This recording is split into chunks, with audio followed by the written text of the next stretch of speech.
Hola, continuamos con el segundo periodo general, la Iglesia perseguida. Veremos las persecuciones imperiales en este tiempo. Desde la muerte de San Juan, 100 después de Cristo, hasta el edicto de Constantino, 313 después de Cristo. El hecho más importante y prominente en la historia de la Iglesia en los siglos segundo y tercero fue la persecución del cristianismo por los emperadores romanos. Aunque esta condición no fue continua, era a menudo repetida por años a la vez y propensa a estallar en cualquier momento en formas terribles. Duró en el siglo IV hasta el 313 después de Cristo, cuando el edicto de Constantino, el primer emperador cristiano, puso fin a todos los intentos de destruir la Iglesia de Cristo. Es sorprendente el hecho de que durante este periodo algunos de los mejores y más sabios emperadores eran los más activos en la persecución del cristianismo, mientras que algunos de los peores emperadores eran leves en su oposición o renunciaban completamente a ella. Antes de narrar la historia, investigamos algunos de los motivos que obligaban al gobierno, generalmente justo y que procuraba el bienestar de sus ciudadanos, a intentar por espacio de 200 años extirpar un cuerpo tan recto, tan obediente a la ley y tan deseable como lo eran los cristianos. Puede darse un buen número de causas para el antagonismo de los emperadores al cristianismo. El paganismo acogía las 9 formas y objetos de adoración, mientras que el cristianismo excluía dichas formas y objetos, donde los dioses ya se contaban por cientos, aún por miles. Un dios más no representaba diferencia alguna. Cuando la gente de una ciudad o una provincia deseaba desarrollar el comercio o la inmigración, construía templos a los dioses. Construía templos a los dioses que adoraban en otros países para que los ciudadanos de esos otros países pudiesen tener un lugar de adoración. Es por esto que en Pompeya encontramos un templo de Isis, una diosa egipcia, construido para fomentar el comercio de Pompeya con Egipto, haciendo que los comerciantes egipcios se sientan como en su propio país. Pero en cambio, el cristianismo se oponía a toda adoración excepto a la de su propio Dios. Un emperador deseó colocar una estatua de Cristo en el Panteón, un edificio de Roma que todavía está en pie, donde todos los dioses importantes eran adorados. Pero los cristianos rechazaron la oferta con desprecio. No querían que su Cristo fuese reconocido meramente como uno entre muchos dioses. La adoración de los ídolos estaba entrelazada con la vida en todos sus aspectos. Las imágenes se encontraban en todo hogar para recibir adoración. En todo festival, a los dioses eran derramadas libaciones. Las imágenes eran adoradas en toda ceremonia civil o provincial. Los cristianos no participaban en estas formas de adoración. De aquí que eran considerados por la gente irreflexiva como seres insociables, sombríos, ateos que no tenían dioses y como aborrecedores de sus compañeros. De esta consideración tan desfavorable por parte del pueblo en general, solamente había un paso a la persecución. La adoración al emperador se tenía como una prueba de lealtad. En algún lugar prominente de cada ciudad había una estatua del emperador reinante, y ante esta imagen se ofrecía incienso como a un dios. Tal parece que en una de las primeras epístolas de San Pablo hay una referencia oculta en esta forma de idolatría. Los cristianos rehusaban rendir esta adoración, aun cuando era sencillo arrojar un poco de incienso sobre el altar. Y por el hecho de que cantaban himnos y alabanzas y adoraban a otro rey, un tal Jesús, eran considerados por la multitud como desleales y conspiradores de una revolución.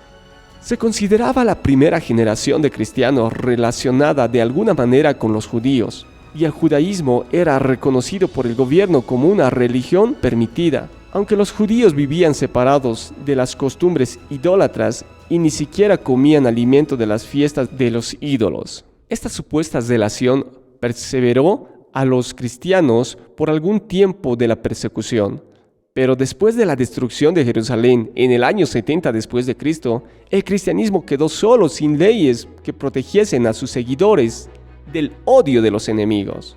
Las reuniones secretas de los cristianos despertaban sospechas.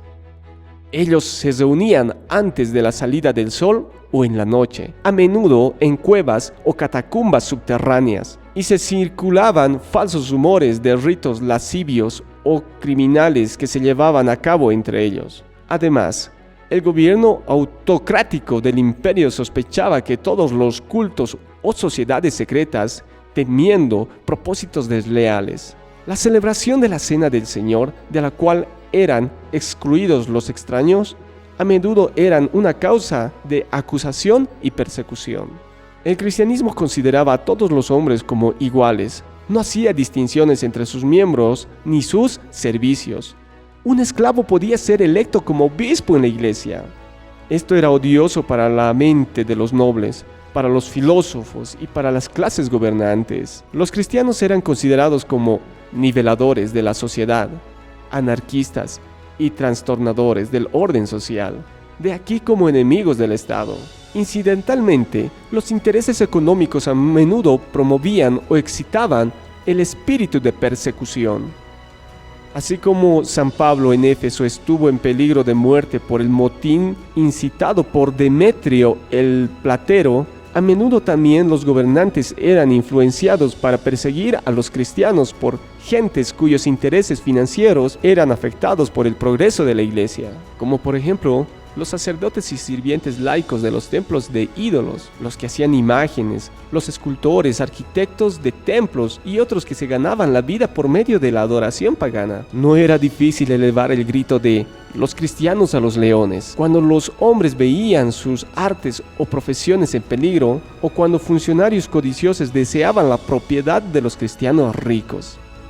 Durante todo el siglo II y III, y especialmente en los primeros años del siglo IV, hasta el año 313 después de Cristo, la religión cristiana era prohibida y sus partidarios sufrían persecución. Sin embargo, la mayor parte del tiempo, la espada de la persecución estaba envainada y los discípulos apenas eran molestados en sus observancias religiosas. Pero aún durante estos periodos de comparativa calma, estaban muy propensos en cualquier momento a peligro repentino. Siempre que un gobernante creía conveniente ejecutar los edictos, o cuando algún cristiano prominente daba su testimonio abiertamente y con valor. Hubo, sin embargo, varios periodos de corta o larga duración, cuando a través de todo el imperio, la iglesia era expuesta a la más fiera persecución. Las persecuciones en el primer siglo por Nerón en el año 66 al 68 y Domiciano en el año 90 y 95 fueron sencillamente explosiones de frenesí y odio, sin ningún motivo, excepto la ira de un tirano. Se producían en forma esporádica y no continuaban por mucho tiempo, pero desde el año 110 al 313 después de Cristo, la iglesia estuvo sujeta a una serie sistemática e implacable de intentos gubernamentales puestos en práctica a través de todo el imperio para aplastar la fe siempre creciente. Desde el reinado de Trajano al de Antonio Pío, en el año 96 al 161, el cristianismo no era reconocido, aunque tampoco fue perseguido severamente. Bajo los 4 emperadores, Nerva, Trajano, Adriano y Antonio Pío, quienes con Marco Aurelio fueron conocidos como los 5 buenos emperadores. Ningún cristiano podía ser arrestado sin una querella definida y comprobada. El espíritu de la época era más bien ignorar la religión cristiana. Con todo, cuando se formulaban cargos y los cristianos rehusaban retractarse, los gobernadores se veían obligados, aún en contra de su propia voluntad, a poner en vigor la ley y ordenar su ejecución.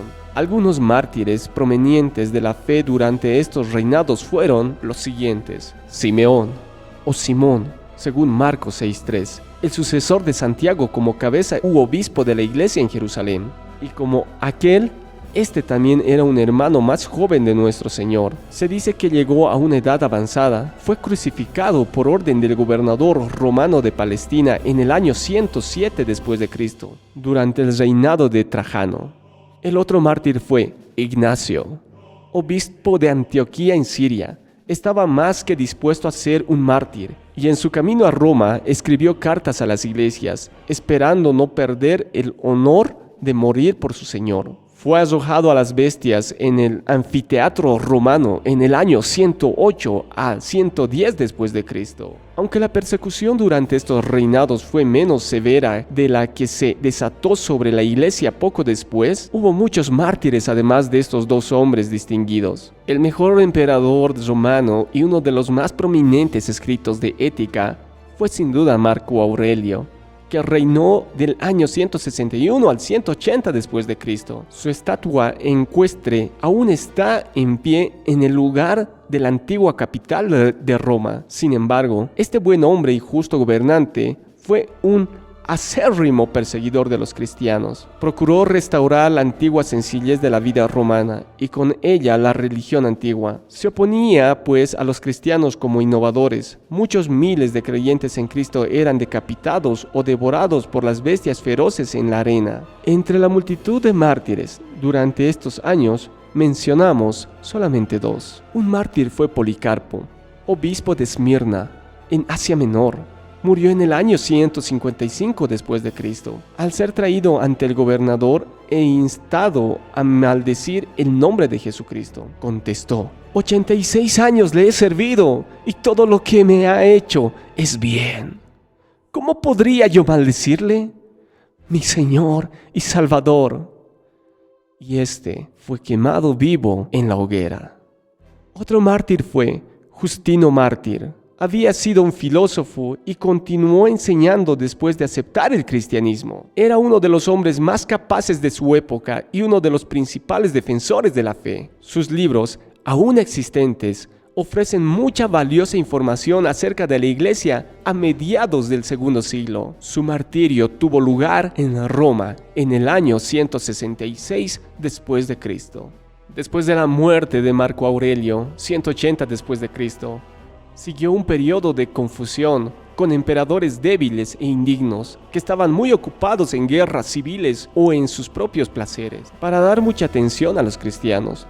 Pero Séptimo Severo empezó en el año 202 después de Cristo una terrible persecución que duró hasta su muerte en el año 211 después de Cristo. Severo tenía una naturaleza mórbida y melancólica, y era muy riguroso en la administración de la disciplina, procurando en vano restaurar las decadentes religiones de otros tiempos. Por doquier, la persecución rugía en contra de la iglesia, pero era más severa en Egipto y en el norte de África. En Alejandría, Leónidas, el padre del gran teólogo Orígenes, fue decapitado. Perpetua, una mujer noble de Cartago, y Felicitas, su fiel esclava, fueron hechas pedazos por las bestias feroces en el año 203 después de Cristo. Tal cruel era el espíritu del emperador Séptimo Severo, que era considerado por muchos escritores cristianos como el anticristo. Bajo los numerosos emperadores que siguieron en rápida sucesión, la iglesia fue olvidada por espacio de 40 años. El emperador Caracalla, 211 al 217 después de Cristo, confirmó la ciudadanía a toda persona que no fuera esclava en todo el imperio. Incidentalmente, un beneficio para los cristianos, pues ya no podía ser crucificado o arrojados a las bestias, a no ser que fuesen esclavos. Pero con el reinado de Decio, 249 al 245 después de Cristo, se volvió a desatar una terrible persecución, aunque afortunadamente su reinado fue muy corto, y con su fallecimiento, las destrucciones de los cristianos cesó por un tiempo. A la muerte de Decio, siguieron más de 50 años de comparativa calma, aunque a veces había breves periodos de persecución, en uno de los cuales, bajo Valeriano, en el año 257 después de Cristo, el célebre Cipriano, obispo de Cartago, uno de los grandes escritores y dirigentes de la iglesia en ese periodo, fue muerto, como así también el obispo romano VI. La última, la más sistemática y la más terrible de todas las persecuciones, tuvo lugar en el reinado de Diocleciano y sus sucesores, del año 303 al 310 después de Cristo. En una serie de edictos, se ordenó que todo ejemplar de la Biblia fuese quemado, que todas las iglesias que se habían levantado por todo el imperio durante el medio siglo de comparativa calma fuesen derribadas, que todos los que no renuncien su religión cristiana perdiesen su ciudadanía y quedasen fuera de la protección de la ley. En algunos lugares los cristianos eran reunidos en sus templos y estos eran incendiados, pereciendo los creyentes dentro de sus paredes. Se dice que el emperador Diocleciano erigió un monumento con la inscripción en honor de la exterminación de la superstición cristiana.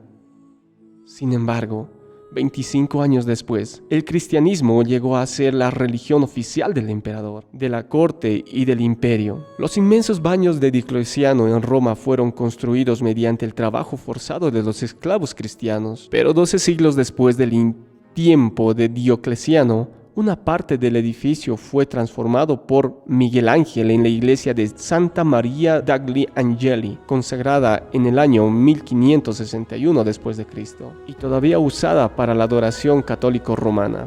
Diocleciano abdicó al trono imperial en el año 305 después de Cristo. Pero sus subordinados y sucesores, Galerio y Constancio, continuaron la persecución por 6 años más a los cristianos. Constantino, el hijo de Constancio, como coemperador, quien para ese tiempo no profesaba ser cristiano, expidió su memorable edicto de tolerancia en el año 313 después de Cristo. Por esta ley el cristianismo fue sancionado, su adoración fue hecha legal y toda persecución cesó para no volverse a renovar mientras duró el Imperio Romano.